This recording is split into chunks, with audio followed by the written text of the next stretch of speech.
Toda buena lectura empieza con una página en blanco. Página Cero, un podcast con recomendaciones de lectura, entrevistas, novedades y mucha pasión por los libros. ¿Te animás a pasar la página? Hola, soy Ángela Arias y siempre tengo hipo, generalmente después de comer y también cuando estoy haciendo entrevistas. Hola, yo soy Pame Jiménez y yo generalmente me quedo en blanco. En algunos momentos se me olvida qué estaba diciendo, cuál era la idea a la que iba o sobre lo que estaba hablando. Como ahora. Exacto. Y te damos la bienvenida a Página Cero. Bueno, en el programa de hoy les tenemos varias sorpresas. Sorpresa número 1, van a sonar perros. Sorpresa número 2, van a sonar campanas de iglesia. Y sorpresa número 3, ¿cómo sabemos esto? Bueno, pues ya grabamos la entrevista del programa de hoy, porque esa es la sorpresa número 4. Sí, tenemos un Cosecha Tica con la entrevistada escritora costarricense Larisa Ru. Estamos súper emocionadas. Vamos a hablar con ella sobre un libro que se llama Monstruos bajo la lluvia. Sin embargo, ella ya tiene varias publicaciones, a pesar de que es súper joven, ha ganado un premio, el Aquileo Echeverría. Premio Nacional de Literatura en Novela, Aquileo J. Echeverría, además la escritora más joven en haber ganado este premio con la novela Cómo sobrevivir a una tormenta extranjera en el año 2020, y en el año 2021 publicó una novela de literatura juvenil que se llama Plenilunio, estos dos con la editorial de la Universidad de Costa Rica, pero el libro que vamos a conversar hoy, como decía Pamela, es Monstruos bajo la lluvia, publicado con la editorial Encino muy recientemente en el año 2022. Estamos súper emocionadas, nos divertimos muchísimo durante la grabación de la entrevista, esperamos que ustedes también, así que les dejamos con esta entrevista con Larisa Ru. En Tiquicia se siembran buenas letras y es hora de recoger la cosecha. Cosecha Tica, un espacio para conocer a autores y autoras costarricenses. Bueno, muchísimas gracias por acompañarnos aquí en Página Cero, y como ya les habíamos adelantado, hoy tenemos a la escritora costarricense Larisa Ru. La invitamos para que nos hablara de su recopilación de cuentos Monstruos bajo la lluvia, que por cierto es un disclaimer, si empieza a llover, ¿verdad? Porque esta es una grabación súper artesanal, es que estamos hablando de Monstruos bajo la lluvia. Exacto, lo coordinamos. Perfectamente, sí, totalmente. Exacto. Entonces, Larisa, verdad que muchísimas gracias por estar aquí con nosotras en Página Cero, se lo agradecemos montones. Muchas gracias a ustedes, a Pamela, a Ángela, y efectivamente si empieza a llover nos sirve, y si se oyen perros también decimos que son los monstruos. Exacto, total, de los dos lados hay. De los dos lados hay, exactamente. Bueno, queríamos empezar hablando precisamente del título Monstruos bajo la lluvia, ¿verdad? Porque generalmente las recopilaciones de cuentos o los cuentarios llevan el título de uno de los cuentos que conforman ese libro. Sin embargo, Monstruos bajo la lluvia tiene un título que no corresponde a ninguno de los cuentos que conforman esta recopilación. Entonces, ¿a qué se debe el título de los cuentos Monstruos bajo la lluvia? Bueno, primeramente, para hablar un poco del título, creo que tengo que también mencionar la conversación que yo tuve con mi editor para escoger el título, porque el título fue posterior a todos los relatos. Entonces, todos los relatos se hicieron en un transcurso de 8 años y pues yo no tenía título. De hecho, mi título provisional era El cuarto de los conejos y otras historias, que es como usualmente vemos a las antologías.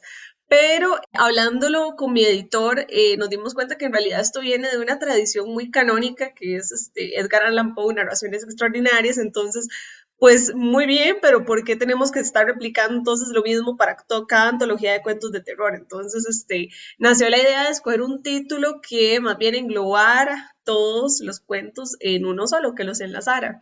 Y ya el título en sí viene de la idea de mezclar la parte femenina con la masculina. Bueno, expliquemos por qué masculino y femenino.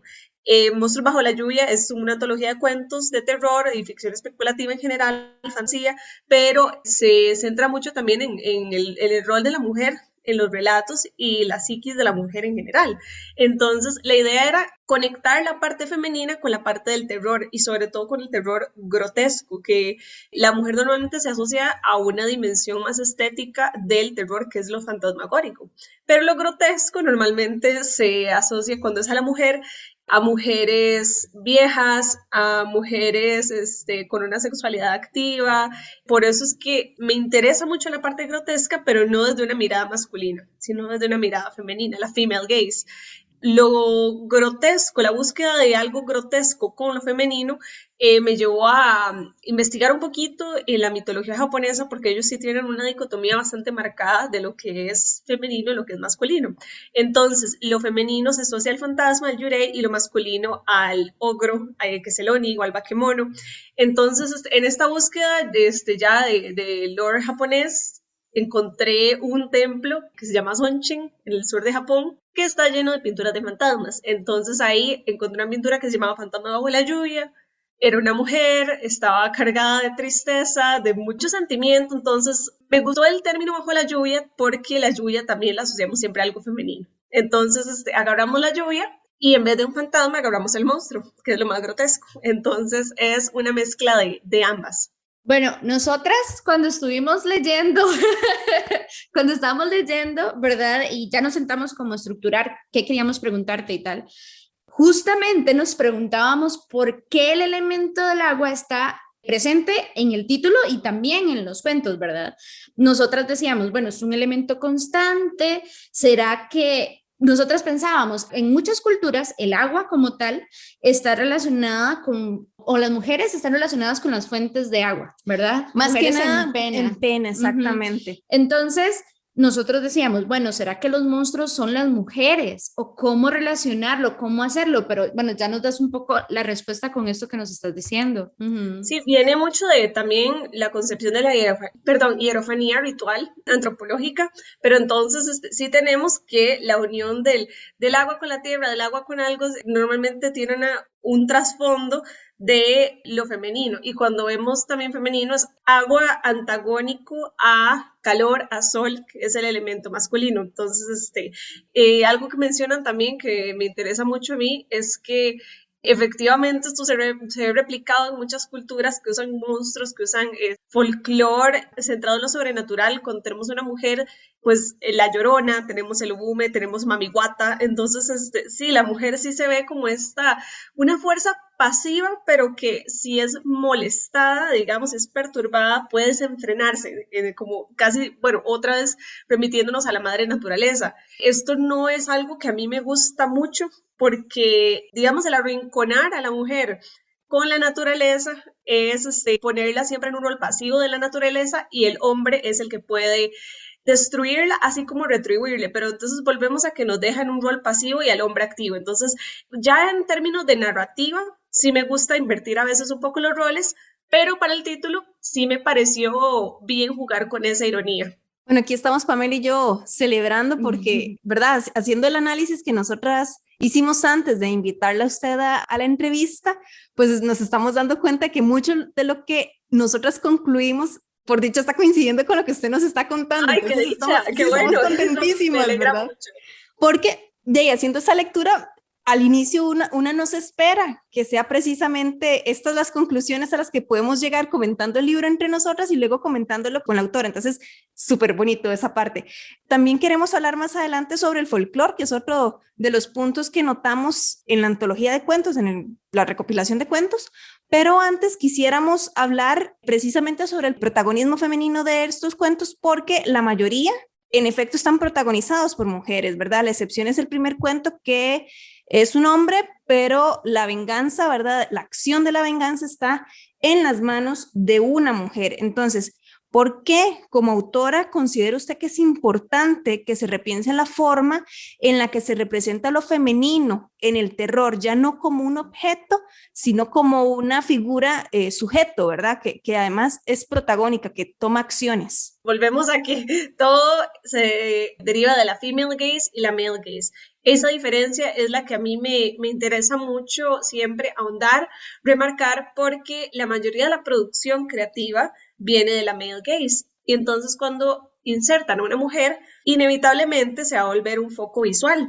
Y esto es herencia de Hitchcock, herencia del giallo, que la mujer está ligada al terror, pero siempre el elemento visual predomina sobre lo psicológico. Entonces, no se había interesado realmente en ahondar en la psiquis de la mujer hasta relativamente, digamos, una época un poquito más contemporánea. Y eso tiene que ser producción femenina, porque realmente solo nosotras sabemos cuáles son nuestros miedos, qué es lo que tenemos que afrontar, y obviamente nosotras sabemos que asustadas, llenas de ira, no necesariamente nos vemos bonitas. Y eso es algo que el cine de terror casi siempre, digamos que representa de una manera errónea, porque una mujer la ponen, si me ponen un slasher de los 70s, hay cierto placer visual en ver a la mujer ensangrentada, corriendo.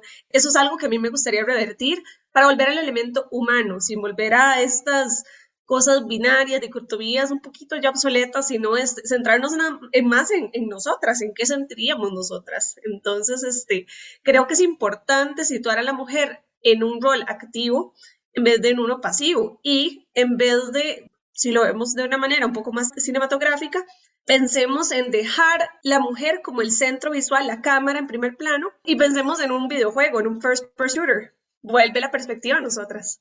Justamente cuando estábamos leyendo, por ejemplo, El cuarto de los conejos o Cuencas, los ojos de Saturno, ¿verdad? Veíamos a mujeres perpetradoras de violencia, ¿verdad? Que cuesta muchísimo también ver ese tipo, digamos, de visiones a partir de ahí, de una mujer perpetradora, ¿verdad? Entonces queríamos preguntarte justamente, ¿por qué como autora considera eso importante visibilizar esa cara o esa doble cara de la moneda de la feminidad, ¿verdad? Que no solamente deberíamos o podemos ser víctimas. Creo que la ambigüedad entre el bien y el mal, entre jugar con esta moralidad, con esta ética, es de ayuda para lograr una mayor complejidad en la mujer, porque todavía tenemos, digamos que estereotipos muy marcados de lo que es una mujer, digamos, heroína o una villana. Y nosotras en la vida real no nos dividimos en héroes y villanos, o sea, igual que los hombres, pero con la mujer todavía está un poquito más marcados esos contornos. Entonces tenemos, por ejemplo, la Mary Sue, que todo lo hace bien, y tenemos la femme fatale. Entonces la Mary Sue no existe, es una versión idealizada de algo que realmente no está ahí, y desgraciadamente en el cine todavía la vemos muy, muy frecuente. Y está la femme fatale, que es una mujer que puede ejercer maldad, pero siempre tiene un componente sexual y muy marcado, de que exhibe, de que derrocha placer sexual. Entonces, volvemos a que esto nos está cosificando, nos está idealizando, y volveríamos un poco a lo que es hablar del Madonna Horror Complex. Si tenemos una mujer que es perpetuadora de violencia, pero no la estamos realmente castigando como se castiga en narrativas convencionales, tenemos nada más un personaje complejo, un personaje que puede tener miedo, que puede tener ambiciones, deseos, pero que como todos nosotros puede cometer errores, puede cometer violencia, puede cometer maldad. No estoy diciendo que esté bien, solo digo que es un elemento adicional para añadir capas de complejidad a los personajes. Y ahorita en la próxima sección vamos a hablar del folclore, ¿verdad? Y la influencia que ha tenido el folclore, qué sé yo, tanto en Latinoamérica como el folclore japonés, que sabemos que usted es una gran admiradora de la cultura japonesa, pero primero están sonando perros de nuestro lado. Sí. Y segundo, yo quisiera tal vez meter una pregunta ninja, ¿verdad? Esas que no las tenemos pensadas antes de, pero yo quisiera hablar sobre, me parece, ¿verdad? Que en algún momento yo habré escuchado que a usted le cuestionaban que pusiera a la mujer como perpetradora de violencia. No sé por qué tengo esa idea, ¿verdad? Que tal vez ciertos grupos la cuestionan a usted de que ponga a la mujer como si fuera perpetradora de violencia, cuando muy lamentablemente en la realidad la mayoría de las veces las mujeres no son perpetradoras de violencia, sino más bien víctimas de esta violencia. Sin embargo, entonces más bien, ¿cuál es la importancia de que veamos a la mujer como perpetradora de violencia también en la literatura, que se dé esta representación? Bueno, no estaba al tanto de que se empezara a cuestionar a mí personalmente no sabía que se me cuestionaba, puedo ser a mis espaldas, pero sí he visto que pasa mucho, ¿perdón? Sí, no, nada más que fue algo que a mí me pareció haber escuchado. Yo también puedo estar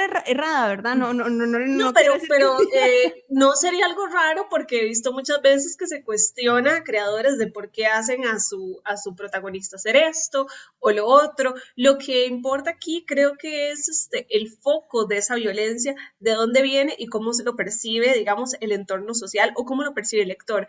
Porque casi siempre que estamos viendo, bueno, no digamos que últimamente, sino 2010, 2015, que se empezó a hablar de la ira femenina, casi siempre se castiga a pesar de que la ira venga de lugares muy justificados. La mujer tiene cierta censura de mostrarse, digamos, iracunda, y volvemos a la mujer no puede ser violenta porque lo violento se asocia a lo grotesco se asocia a lo masculino. Entonces, no digo que un personaje tenga que ser perfecto, no digo que un personaje que sea violento tenga que ser admirable, pero sí digo que es importante reconocer la capacidad de la mujer de mostrar las dos caras, o las tres, o las cuatro, o las 1000 que tenga, porque tenemos una desventaja en la representación con respecto a los personajes masculinos que se han tenido más tiempo, más, digestión en la mente de creadores para desentrañarse un poquito más. Entonces, la mujer todavía es un proceso que viene ligado muy a lo visual,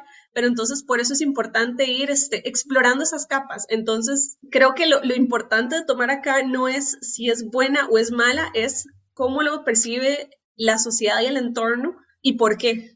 ¿Por qué estamos tan fijados en castigar a una mujer que está ejerciendo violencia y por qué no estamos castigando al hombre que la está violentando? Ahora que la escucho, pienso un poco que tal vez cuando una mujer en cualquier rol literario, en cine, etcétera, tiende a tener algún tipo de acción violenta, generalmente se le asocia como con locura, ¿verdad? Se volvió loca de pronto y tal, ¿verdad? Y en el caso contrario es cuando ejerce violencia, pero desde un rol súper sexualizado, qué sé yo. Se me ocurre Scarlett Johansson en los Avengers, ¿verdad? Que es súper poderosa, pero a la vez súper sexy, ¿verdad? En cambio, a los hombres es cierto, se les perdona hasta cierto punto porque se les ve como defensores, ¿verdad? O que tuvo un pequeño arrebato, pero de pasión, entonces todo bien, ¿verdad? Se ven cargas, y los tenemos que admirar porque se ven cargas. En cambio, una mujer, si es carga y si tiene también derroche de, digamos, un estado físico así, no, es mucho, por favor, bajémoslo, eso no me gusta, yo como espectador no quiero, y eso es ir quitando un poquito esas nociones que pues, son nociones muy machistas, pero a veces no nos damos cuenta, entonces son cosas que a los hombres no se las cuestionamos y más bien las idealizamos y a la mujer le están completamente censuradas, y de hecho siempre volvemos, yo siempre vuelvo a todo, es un vórtice ahí. El título de la novela, lo que dije al principio de que es grotesca y que la mujer grotesca es algo a lo que vemos mal y un hombre con características, cualidades grotescas, que serían grotescas en una mujer, es digno de admiración. Bueno, vamos a hacer una pausa y ya regresamos aquí en Página Cero. Página Cero es una producción gratuita para amantes de los libros. Pero para mantener el podcast necesitamos una ayudita. Por eso te agradecemos que escuches esta pausa publicitaria.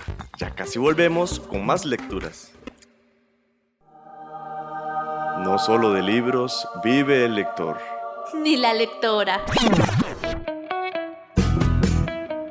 Si te gusta Página Cero, por favor considera apoyarnos con tu patrocinio en Patreon. Así tendrás acceso temprano a episodios especiales del podcast y a contenido exclusivo para mecenas. Al mismo tiempo, nos ayudas a mantener este proyecto con vida. Encontrá más información en nuestro sitio web pg0.com o visita directamente el sitio www.patreon.com/pg0. Es hora de pasar la página cero. Siguen sonando los perros aquí en Página Cero. No sé si los escucharán por allá las personas que están escuchando el podcast. Seguimos aquí conversando también con Larissa Ru, autora costarricense. Hoy estamos hablando de la recopilación de cuentos Monstruos bajo la lluvia.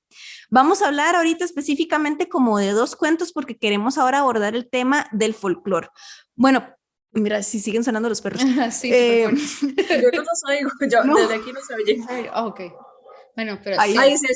Okay, sí, está perros. Fuerte. Esa no es Catrina. Esa no es no, los de Catrina. Catrina es una cositica. Sí, ella se cree muy brava, pero no. Esa es la perrita. Que entre más pequeñitos, más bravos. Más bravos. Bravos y más se creen. Sí, totalmente. Pero volviendo al tema de hoy, leyendo La Cabeza Verde, que es uno de sus cuentos, y Vanidades, que me parece que es el cuento que cierra esta recopilación, a las 2 nos parecieron que eran reinterpretaciones de leyendas tradicionales de Latinoamérica. Yo pesqué la de La Cabeza Verde y dije, esta es una reinterpretación de La Llorona, y ya conversando, ¿verdad? Pamela y yo, ella dice, sí, pero Ivanidades parece que es una reinterpretación de La Cegua. Entonces, quisiéramos ver si verdaderamente el folclore costarricense o el folclore latinoamericano en general, porque La Llorona y La Cegua y demás, ¿verdad? Son en realidad de Latinoamérica, si este tipo de folclore influyó en la manera en que usted se acerca a su literatura. Totalmente, y que dice que las agarraron. De hecho, como dato ahí, los cuentos originalmente se llamaban, bueno, La Cabeza Verde o Un recuento de La Llorona, y el último se llamaba La Cegua del Bar, entre paréntesis, Vanidades. Y mi editor me dijo, no, dejemos que los lectores y las lectoras lo agarren por sí solos, ¿no? Entonces, me pareció una sugerencia brillante. Entonces, Sí. le quitamos el paréntesis que tenía, porque yo casi uso mucho el paréntesis, y quedó el título que tiene ahora, que es La Cabeza Verde y Vanidades, perdón. Entonces, efectivamente, son los cuentos que más directamente agarran de folclore latinoamericano. Para mí, conectar con el repertorio, digamos, imaginario latinoamericano ha sido una tarea difícil, y creo que es la labor de todo escritor latinoamericano de terror, que todos somos diferentes, pero el escritor o escritora que tenga ese bichito, digamos, que uno le está ahí molestando, de responsabilidad de usar su propia cultura como material primario, digamos, como una fuente primaria, lo encuentro muy difícil, porque de esto ya he hablado varias veces, pero es que de verdad es difícil. No tenemos unas imágenes frescas de terror como la tienen otros países. Entonces, ya por producción, por contexto cultural, entonces es un poco más difícil conectar con ese lado, por lo menos para mí. Entonces, La Cabeza Verde fue el primer cuento que yo hice ya propiamente basado en lore latinoamericano. Fue una labor ardua, de verdad, para mí. Al principio yo odiaba el cuento, ahora es uno de mis favoritos, pero me interesa a mí el hecho de que de folclore latinoamericano estén sacando dos relatos que tienen que ver con mujeres. Estamos hablando de una Llorona y de una Cegua. Entonces, la Llorona, que la estamos ligando, y se oyen las campanas de la iglesia. Yo vivo enfrente de una iglesia, no sé si lo oyen. Escuchás Página Cero, una producción sociocultural y educativa sin ánimos de lucro. Todo el material empleado, como música, libros, extractos de audios y demás, se utiliza con propósitos de comentario, crítica, educación e investigación. Estamos en la red. Búscanos en Facebook, Twitter, Instagram y YouTube. En estas redes sociales nos encontrás como PG0. Ok, como empezaron a sonar campanas, por si acaso voy a repetirle la pregunta, ¿verdad? Estábamos hablando sobre La Cabeza Verde. La Cabeza Verde y Vanidades, estos cuentos que evidentemente tienen ascendencia literaria. Sí. ¿Verdad? En el folclore. Ascendencia suena más bonito. Sí, me parece como con más sustancia. Entonces, tal vez si podría como retomar la idea, antes de que sonaran las campanas de la iglesia, ¿verdad? Sobre esta ascendencia que tienen en sus cuentos. Y si también de repente hay también otra influencia de este folclore en alguno de los otros cuentos y que nosotros no los captamos, tal vez. Bueno, ahorita hablé de la labor del escritor y la escritora costarricense en trabajar propiamente con folclore latinoamericano, que, bueno, en resumen, es complicado. Pero entonces, a mí me parece muy interesante que estos dos relatos, que son de las leyendas más populares aquí en Costa Rica, que son de las que nos quedan, digamos, leyendas con un trasfondo así como muy colonial, tienen que ver con mujeres, y una tiene que ver con una mujer que la tildamos de que se volvió loca, y estoy haciendo comillas aquí porque no me van a ver en el audio, estoy haciendo unas comillas, y otra que seduce a hombres en la carretera. Entonces, hablamos otra vez de la mujer que tildamos de loca, y no es loca por cualquier cosa, no estamos hablando de un loco clínico, digamos, de lo que se podría considerar verdaderamente como algo muy, muy grave y cosas que ya la persona no tiene control sobre, sino estamos hablando de que una mujer la tildamos de loca porque en algunos relatos variaciones de relatos de La Llorona, vemos que la violaron y quedó embarazada y no sabía qué hacer con su hijo y lo tiró al río, y en otros que nada más pues resultó que no quería a su hijo, lo botó al río y después lo quiso de nuevo, entonces empieza a buscar niños. Ok, entonces estábamos hablando de una mujer con una maternidad, asociándola a la maternidad, y después tiene un componente de violencia sexual, y la mala es la mujer. Y con la cegua tenemos un arquetipo perfecto de una femme fatale, porque inicialmente se ve bonita, pero ¿qué pasa si analizamos que tal vez esa cegua, tal vez esa mujer, genuinamente tiene un deseo sexual? Entonces, ¿por qué la monstrificamos?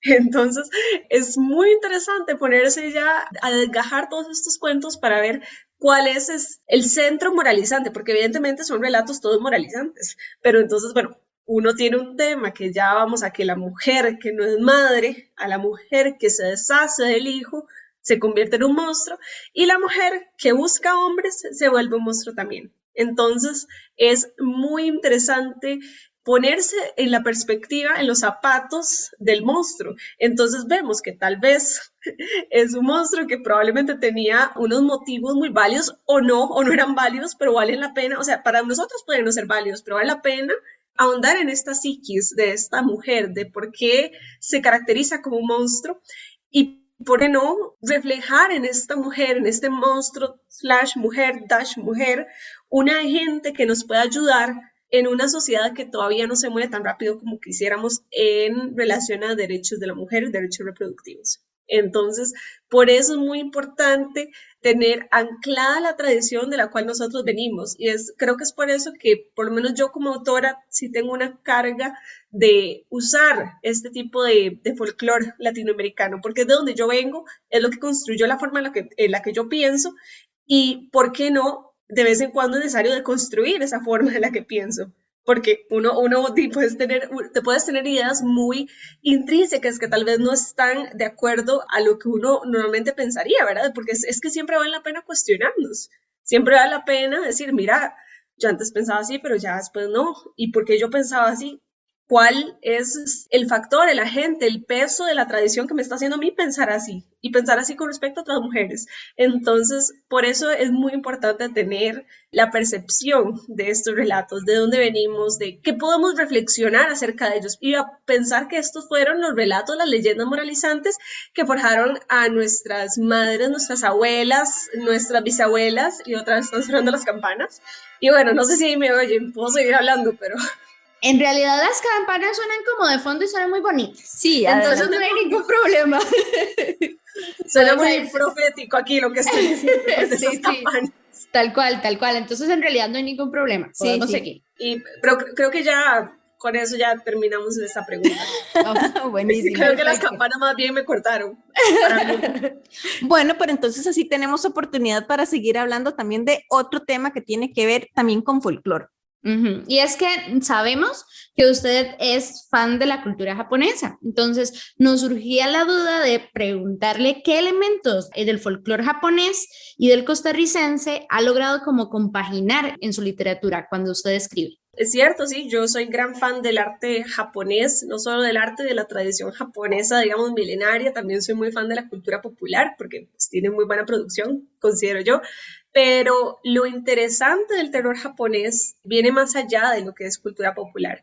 Pensemos que si agarramos nosotros de inspiración un terror que es de Japón y no de lo que consideramos, digamos, canónico occidental, estamos pasando por una periferia, y por una periferia como también la es Costa Rica. No somos iguales, pero no somos completamente, digamos, el estándar occidental. O sea, en realidad somos considerados, digamos, globalmente una minoría en lo que serían potencias, en lo que serían países de primer mundo.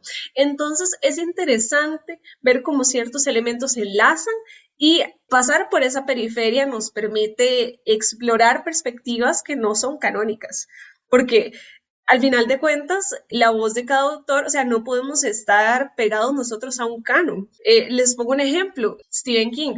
Nadie va a decir que Stephen King es un mal escritor, para nada. De hecho, la ley es el canon para escribir terror contemporáneo. Ahora, ¿por qué yo no recomiendo, si un autor quiere empezar a escribir un terror latinoamericano, digamos propiamente por qué yo no recomendaría a Stephen King? Porque Stephen King tiene su propia perspectiva de una posición de poder, ya por nacimiento, cultural, y puntualmente, digamos, en general, el terror canónico se ha alimentado de nociones y lucrado de estas nociones, que es el miedo a lo desconocido. Y esa es una noción, para mí, muy colonial. Entonces, mientras sigamos replicando este tipo de terror, no estamos vocalizando nuestros propios miedos ya como latinos, ya como periferia. Entonces, el encontrar incidencias en otro tipo de terror, en pasar por la periferia, me ayuda a mí mucho visualmente y, digamos, temáticamente. Entonces, visualmente, ¿por qué? Porque, bueno, pasemos por la periferia de nuevo, crucemos ese puente, vámonos a Japón, vámonos a Tailandia, tienen un clima que se asemeja mucho a este. En general, ya el escenario lo tenemos, podemos entonces encontrar ciertas incidencias que nos pueden ayudar a desarrollar un lenguaje visual propio.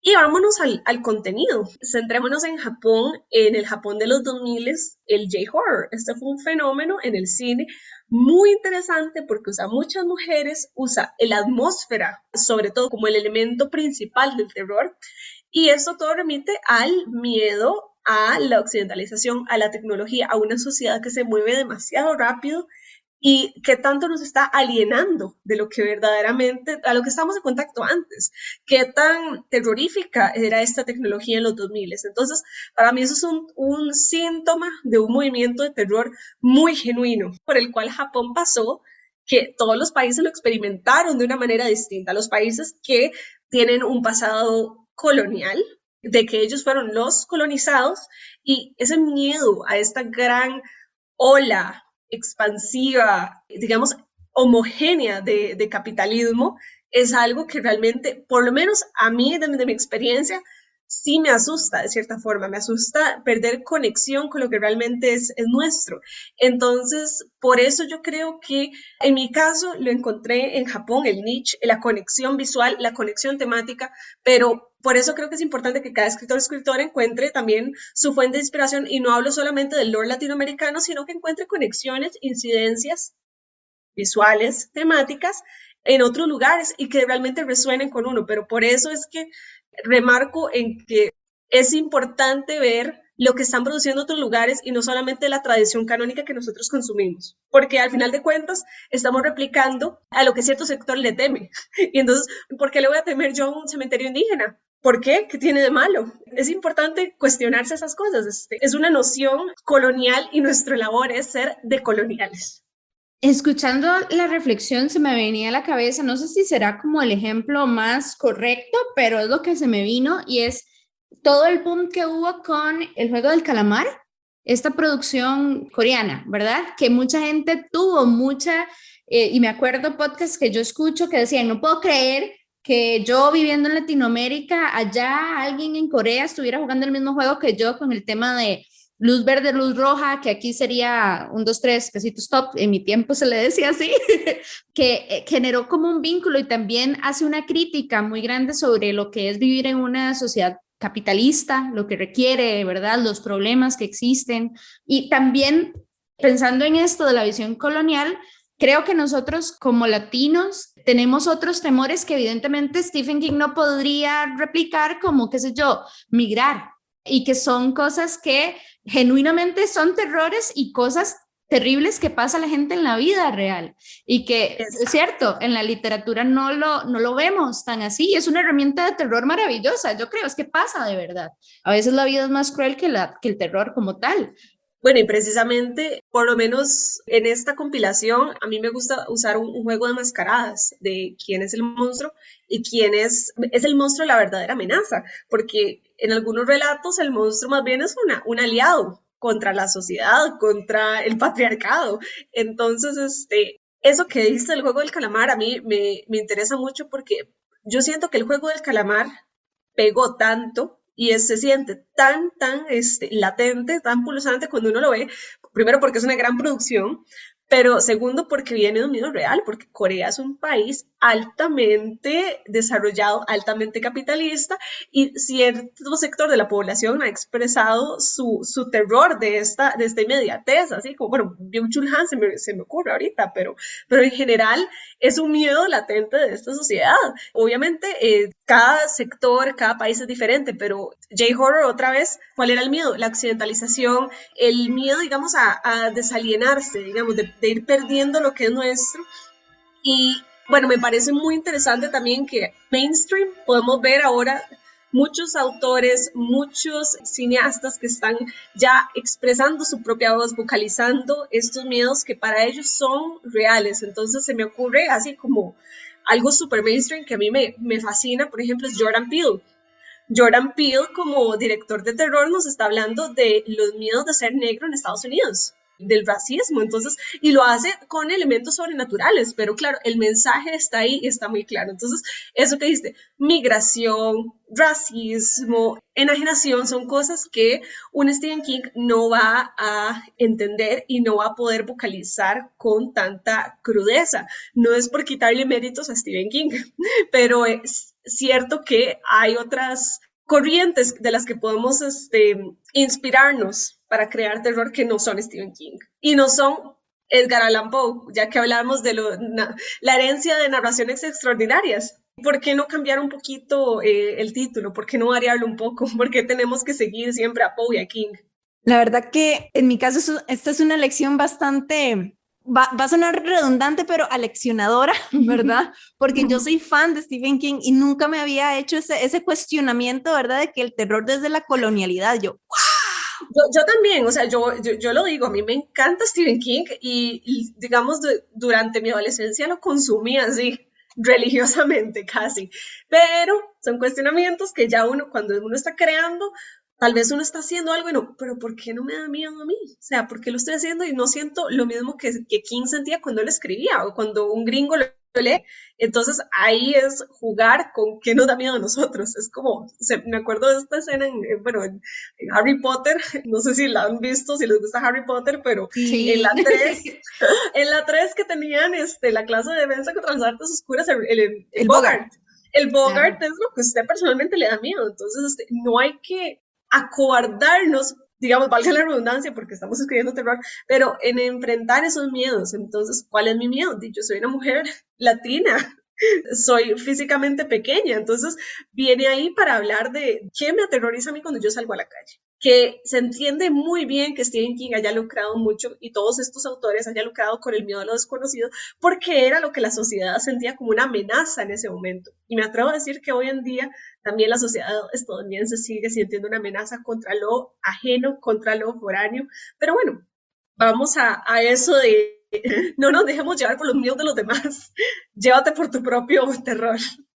Vamos a hacer una pequeña pausa sobre el terror porque Pamela y yo, leyendo los cuentos, llegamos a la conclusión de que hay uno que se sale del canasto. Estamos hablando de Sílfide, ¿verdad?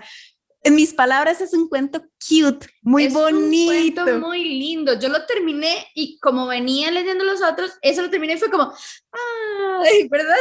Crea una sensación distinta. Súper distinta. Entonces, ¿por qué decidió meter este cuento? Que si bien sigue siendo fantástico, ya no va tanto al terror. ¿Por qué no esperó tal vez hacer una recopilación de cuentos fantásticos, cute, lindos, en el que, ¿verdad? Uno muy ignorante dijera, calzara mejor, también entre comillas, las estoy haciendo para que la gente que no nos ve en video oiga las comillas en el podcast. En realidad el cuento en sí fue uno de los primeros que yo hice y aparte de que yo soy muy fan del terror, soy muy fan de la fantasía. De la fantasía canónica, mainstream, me fascina. Y, al igual que la otra, siempre me gusta obviamente buscar diferentes cosas, pero crecí con la fantasía canónica. Y canónica digo Tolkien. Esta inspiración, digamos, de un cuento de hadas eslavo, obviamente está muy presente en el cuento. Y la razón por la cual lo incluí en la compilación es porque se alineaba con la perspectiva de una mujer, digamos, en primera persona, sin nombre, pero ya más allá la fui pensando y yo, no, es que sí hay algo de monstruoso en esto, pero un monstruoso que en este cuento específicamente está en una luz muy positiva. En este cuento precisamente, digamos que la psicología de la sílfide, porque es la sílfide, va con respecto a ser invisible, a no tener conexión, digamos, con un mundo humano, con un mundo crudo. Y la crudeza creo que, por lo menos, mi intención fue evidenciarla un poquito en que es un cuento de hadas, pero hay una mención de canibalismo. Hay un choque, digamos, de morales que podemos ver de una sílfide muy inocente que está en un peñasco viendo a dos náufragos, uno ya comiéndose el cuerpo del otro, porque no le quedó de otra. Entonces vemos una niña, digamos, es una sílfide, pero es una personificación de una niña entrando en contacto con un mundo que no le va a ser siempre bonito, siempre complaciente. Y viene a eso de darle un poquito la vuelta a la tortilla cuando hablamos de cuentos de hadas, que a mí personalmente el cuento de hadas y la fantasía siempre me gusta que terminen en una nota elevada, porque estamos hablando de fantasía y dejemos un poquito el terror y todo lo feo de lado. A mí me gustan mucho los finales felices cuando aplican en la narrativa, no idealizados, pero creo que en yo sí lo puse muy adrede, porque estoy hablando de una niña y yo quería que una niña quedara con la visión de que a pesar de que vio esto y lo otro, el mundo sigue siendo bonito, hay esperanza, alegría. Entonces ese cuento entiendo, o sea, yo entiendo por qué sobresale un poquito de lo demás, pero siento que ahí debe quedar para hablar también de la perspectiva inocente de una niña que pueda tener del mundo y de cómo se va adentrando en él y cómo se percibe ella misma. Pero el cuento de hadas a mí me encanta el cuento de hadas. Hace poco leí Las Ondinas de Rafaela Contreras, la primera escritora costarricense, y me pareció una cosa preciosa. Entonces, eso ya como recomendación. Ahora sí, voy a fangirlear un poco, digamos. Vamos a ver, el cuento que yo más disfruté fue Cuencas, los ojos de Saturno, digamos. Pero antes de tal vez como de conversarlo, o mejor dicho, en lugar de conversar sobre este cuento, yo quisiera saber dos cosas. Primero, ¿cuál fue el cuento que usted más disfrutó escribir? Y luego, ¿cuál fue el cuento que más disfrutó leer? Ya no desde la visión como escritora, ¿verdad? Porque una cosa es escribir y otra cosa es leer el resultado final de ese proceso. Entonces, ¿cuáles fueron esos cuentos en su caso? Uy, eso está difícil porque si a mí vos me preguntas mi cuento favorito, yo digo Cuencas, los ojos de Saturno. Y ese siempre es mi favorito en general, ya, porque lo disfruto y lo disfruto. Ya que yo pues tuve, digamos, muy buena experiencia escribiéndolo. Creo que fue El cuarto de los conejos, porque me salió muy natural. No planeé nada y al final sí sentí como mucha conexión con el cuento. Digamos que disfruté en hacer. Y en leer, creo que el que más me gusta puede ser La cabeza verde o puede ser Los cerdos de la mansión Ackerman. Alguno de esos dos. Y ahí es una cara de asco que me fascina. Yo no soporto ese cuento. Ajá, A mí me encantó el de los cerdos. Es que me generaba tanta incomodidad que yo terminé y dije, ¡wow! Sí. No, yo encontré mucho gore en ese cuento. En realidad hay mucho gore en todos y a mí me da como un poco así como, ay, es que hay mucho gore. Tal vez yo no soy la lectora para sí. Pero digamos, en el caso de Cuencas, los ojos de Saturno, ¿verdad? Por un lado me da como esta sensación de que empieza la criatura monstruosa, ¿verdad? Que está acosando a esta chica. Es un acosador, ¿verdad? Pero luego termina de alguna manera convirtiéndose en aliado de ella. Y hasta como que cambian los papeles, ¿verdad? Hasta cierto punto. Pero es un acosador y la castiga a ella por la manera en que se relaciona con demás personas, ¿verdad? Entonces a mí eso me generaba como el golpe, pero al mismo tiempo, ¿verdad? El golpe feminista de no, usted no puede terminar de pareja con la persona que la está acosando y que la está abusando emocionalmente, ¿verdad? No, pero al mismo tiempo yo decía, sí, pero está muy chiva también que la chavala diga, ok, amigo, venga y ayúdeme. Sí, venga, ayúdeme, ahora usted también me va a ayudar a conseguir mi venganza, ¿verdad? Entonces, esa dinámica a mí me gustó, no sé si es que hay algo mal conmigo. Sí, no, habría algo muy malo conmigo también, porque yo lo hice, pero sí, más allá de ver una persecución, digamos, sexual en el cuento por parte de la entidad, digamos, demoníaca que es Saturno, chica, que sí la hay, o sea, no voy a decir que no la hay, sí la hay. Lo que me gusta, digamos, es explorar el lado maquiavélico de cómo puedo yo usar esto a mi favor.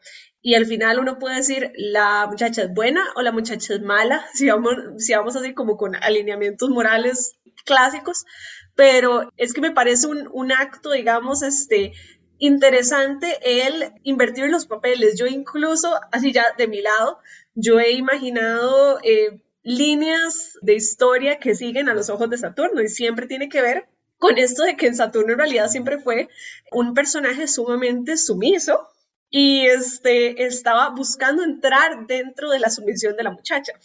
Entonces, el que ella experimente con este lado de me han hecho tanto mal, he estado tan asustada que voy a usar eso a mi favor, pues no la convierte precisamente para mí, por lo menos, en una figura de admiración, no. En un personaje interesante, claro que sí.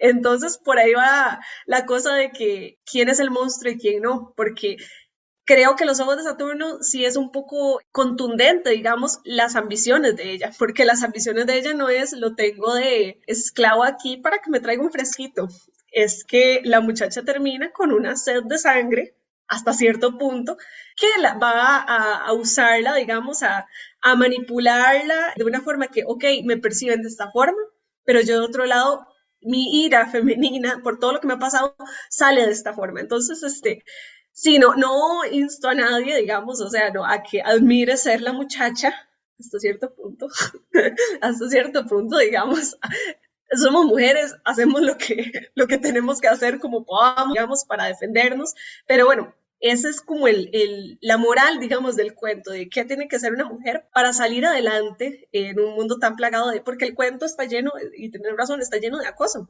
y no solo por parte de Saturno, sino que hay, digamos, una cultura de violación muy presente en la escena del bar. Entonces, sí es importante ir viendo, ¿verdad? Estas nociones de quién es bueno, quién es malo y quién precisamente puede ser completamente neutral y no por eso dejar de ser menos cautivante.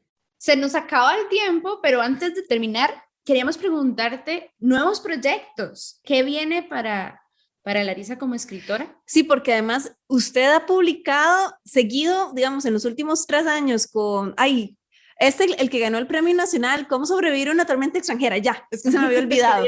Luego con Plenilunio y ahora con Monstruos bajo la lluvia. Yo la tengo vigiada, o sea, para que se dé cuenta, ¿verdad? Eso estoy bien. Pero entonces sí, para el próximo año, no sé, yo no le estoy diciendo que publique el próximo año, pero es que me llama mucho la atención. Pero es que queremos agendarlo ya, ponerle una marquita para estar pendiente. No, y es que a mí me llama mucho la atención que esté publicando año tras año, además. Yo creo que eso ya tiene que ver ya con que yo soy muy obsesiva con la escritura, yo no paro y yo tengo mucho material que más bien no es por lapsus de escritora de que me quiero dar o sea, como que me di una vacación o esto, lo otro, no, si usted me dice trabaje, yo breteo. Ha sido porque no he encontrado, digamos, dónde publicar. Entonces, yo tuve, digamos, un periodo de producción bastante intenso, que todavía tengo libros ya hechos que necesitan trabajo, pero están, y depende un poquito más de las oportunidades que me den a mí como autora para publicar. Y yo entiendo que lo que tal vez tengo en mente no es lo que pide el mercado, pero me gustaría sacarlo. Yo ahorita, aquí entre nosotras tres y todo el mundo que nos está escuchando. Eso es lo que entre nosotros. Entre nosotros ¿Lo podemos quitar o lo podemos ver? No es ningún secreto. Yo trabajo mucho con fantasía y me encantan los libros de fantasía y las sagas. Y tengo 3 listos que ya yo digo, o sea, si les gusta lo publica, pero hay que ver qué les gusta a los editores, a las casas de publicación en general. Uno a veces tiene que ceder un poquito, tiene que ceder uno, ¿verdad? Porque la meta de uno como autor, claro, obviamente es expresarme, es focalizar yo lo mío, pero también es que me lean. Entonces, tiene que ver un poquito ya con lo que pide el mercado, con la tradición, digamos, literaria costarricense, que en general ha sido de realismo mágico, y por eso me pone feliz que ahora estemos centrados en este fenómeno, digamos, de Mariana Enríquez, de ficción especulativa. Pero bueno, ahí están las cosas. Ya depende de cuándo yo logre publicarlas, ya sacarlas propiamente impresas, pero bueno, yo sí tengo unos proyectos, pero todos son de fantasía.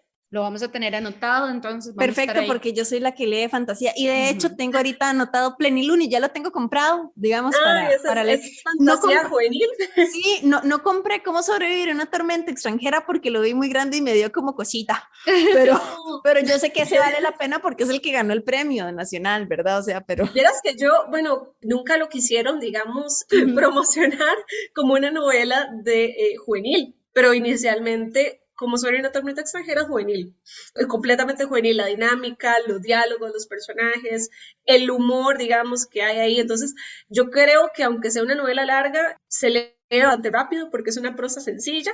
Y Plenilunio creo que ya el componente de la magia dijeron, esto ya no lo podemos pasar por algo serio, entonces sí es fantasía juvenil y lo tenemos que poner en la portada, pero para mí los dos son juveniles, solo que uno es fantasía y el otro es más ficción. Está bien, ya. En todo caso, que sepa que Plenilunio ahí lo tengo vigiado, ¿verdad?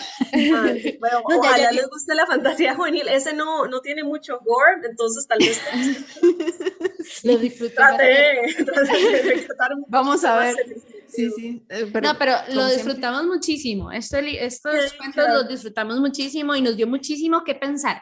Y es Estamos muy- orgullosas de haber llegado a las Sí. conclusiones que por dicha parece que tienen conexión con lo que usted estaba pensando a la hora de escribirlo. O sea, pues Sí, De sí, hecho, ahí partimos súper bien. conectamos. Sí, a mí como autora me pone súper contenta. O me pone contenta también escuchar cosas que yo no había pensado, ¿verdad? Y porque eso es ver que el lector está imaginando cosas que no están ahí, que genial, porque significa que la pensaron. Pero cuando incide uno con lo que uno escribe, con lo que leen, es bonito. entonces ya. Llegamos Ya. al final. Larisa, muchísimas gracias de verdad por darnos el espacio, por acompañarnos y no sé si quieres dar algún mensaje final a los que nos están escuchando para que le den una leída a las obras que hemos hablado hasta el momento.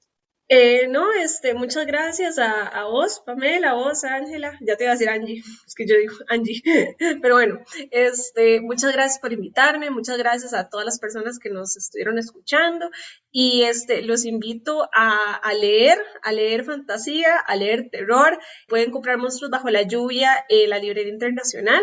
Y en general, la ficción especulativa es un género increíble. La ficción especulativa latinoamericana es un fenómeno que no por nada está en boom, sino porque es muy, muy bueno. Y les recomiendo que empiecen a leer por ahí si nunca lo han probado. Les prometo que no se van a arrepentir.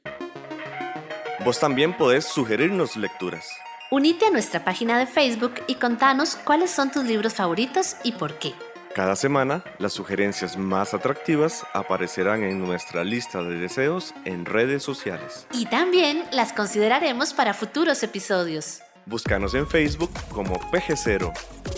Bueno, les contamos. Estamos volviendo a grabar la despedida de este programa porque en realidad yo me quedé así como la gana de que comentáramos un poquito de lo que aprendimos. Sí, aprendimos cosas. Eso es lo chiva de hacer lecturas conjuntas, ¿verdad? Nos reunimos previo, sí, y empezamos a decir, bueno, ¿y qué te pareció esto? Y a mí me parece que esto es tal y tal, ¿verdad? Y así fue como creamos la entrevista, que disfrutamos montones. Sí, Larisa me cayó muy bien. Súper humilde, súper amigable, súper simpática. buena Hemos nota. tenido mucha suerte nosotros, estamos muy agradecidos. Larisa, si está escuchando esto, ¿verdad? Gracias. Muchas gracias. Vamos a estar pendientes de todo lo que publique, claro que sí. Y por eso es que también quiero aprovechar para invitarles a todos los que nos escuchan, de que nos cuenten a ustedes en el blog, en nuestras redes sociales, sobre los libros, sobre si ya leyeron si hay otro, porque así hacemos una lectura muchísimo más participativa entre todos y podemos ver tal vez líneas que a nosotras se nos escaparon perfectamente. Sí, a nosotras, digamos, quedamos súper felices de que cuando conversamos el libro previamente, de hecho, parece como que acertamos varias ideas, ¿verdad?, de pensamiento con la autora sin haber conversado con ella. Entonces la entrevista fue como una confirmación de que pusimos atención. Exacto. Bueno, y también que es muy buena escritora, ¿no? Que su mensaje está súper, súper claro. Pero bueno, esperamos que ustedes hayan disfrutado igual que nosotras. Que hayan aprendido algo. Yo aprendí, ¿verdad?, sobre la montones. mirada del colonialismo en el terror, que yo nunca me lo había cuestionado. ¿Verla está de acuerdo conmigo? Sí, yo creo que lo que no entendimos es que todos los sonidos externos eran el entorno diciéndonos sí, tienen razón. Sí, exactamente. Exacto. Las campanas de la iglesia. Todo, sí, era como una alabanza, ante todo lo que dijimos. Maravilloso. Pero bueno, les dejamos entonces. Muchísimas gracias por estar con nosotras y les esperamos en otro episodio de Página Cero. Bye bye. Para escuchar más episodios de Página Cero, visita nuestro sitio web pg0.com. Ahí también encontrarás más recomendaciones literarias para que pases la página en blanco.